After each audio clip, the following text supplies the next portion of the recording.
দিনের আলো অস্ত যাওয়ার সঙ্গে সঙ্গে মেছোবাঘ আতঙ্কে ভুতুড়ে গ্রামে পরিণত হয় এই এলাকা।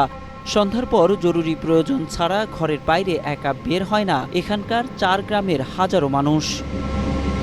মানিকগঞ্জের ঘিওর উপজেলার পয়লা ইউনিয়নের বাইচাইল ভাকরতা সহ মোট ৪টি গ্রামের মানুষ মেছো বাঘের আতঙ্কে দিন পার করছে। গত ১৫ থেকে ২০ দিনে এই অঞ্চলে শিশু, নারী, পুরুষ সহ মোট ২০ জন এই মেছো বাঘের আক্রমণের শিকার হয়েছেন বলে তথ্য পাওয়া গেছে। স্থানীয়দের দাবি, বনবাদার ছেড়ে বাড়ির উঠোনে চলে আসছে মেছো বাঘ। প্রথম দিকে শুধু রাতে দেখা গেলেও এখন দেখা যায় দিনের বেলাতেও। মেছো বাঘের হানার শিকার ও প্রত্যক্ষদর্শীরা জানান, আতঙ্কের মধ্যে দিন পার করছেন তারা। সামনাসামনি পেঁচছে, পেঁচার পরে লাফ দিয়ে তো কামড়টা ধরছে, ছাড়াইতেছি, টানি, তাও ছাড়ে না।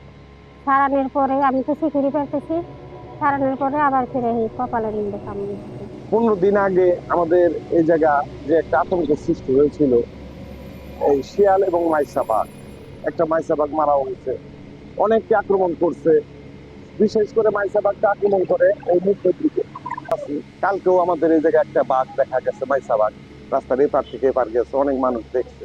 হঠাৎ গতকাল বিকালবেলা একটা বাঘ দৌড়ে পূর্ব দিক থেকে পশ্চিম দিকে আসে। তখন আমি সহকারে আমার দোকানের আরো কাস্টমার ছিল, তারাও দেখে। তো আমি বাচ্চারা দেখছি শস্যা ক্ষেতের ভিতরে বা ছাইতে দেখছি যে বাচ্চারা দুধ খাওয়া গেছে, বাচ্চা উঠাইছে, কয়েকটা বাচ্চা দেখছি। পরে আমি ভয় পাই আর পিছিয়ে এক্সট্রিম মশার কয়েল প্ল্যান্ট ফাইবার দিয়ে তৈরি। ডেঙ্গু, চিকুনগুনিয়া বাহি সহ যে কোনো মশার বিরুদ্ধে দেয় এক্সট্রিম সুরক্ষা। তবে বন বিভাগের কর্মকর্তা জানান, কোনো রকমের সমস্যার সৃষ্টি না করলে সাধারণত আক্রমণ করে না এই প্রাণী। কামড় দিলেও নেই ভয়ের কোনো কারণ, তবে সতর্ক থাকার পরামর্শ দেন তিনি। ওয়াইল্ড লাইফ তো মারা যাবে না, আর সেহেতু জনগণকে সচেতনমূলকভাবে সাবধানে থাকতে হবে এবং এটা কোনো অবস্থাতে মারা যাবে না। মারলে বন্যপ্রাণী আইন অনুযায়ী এটা অপরাধ বলে গণ্য হবে।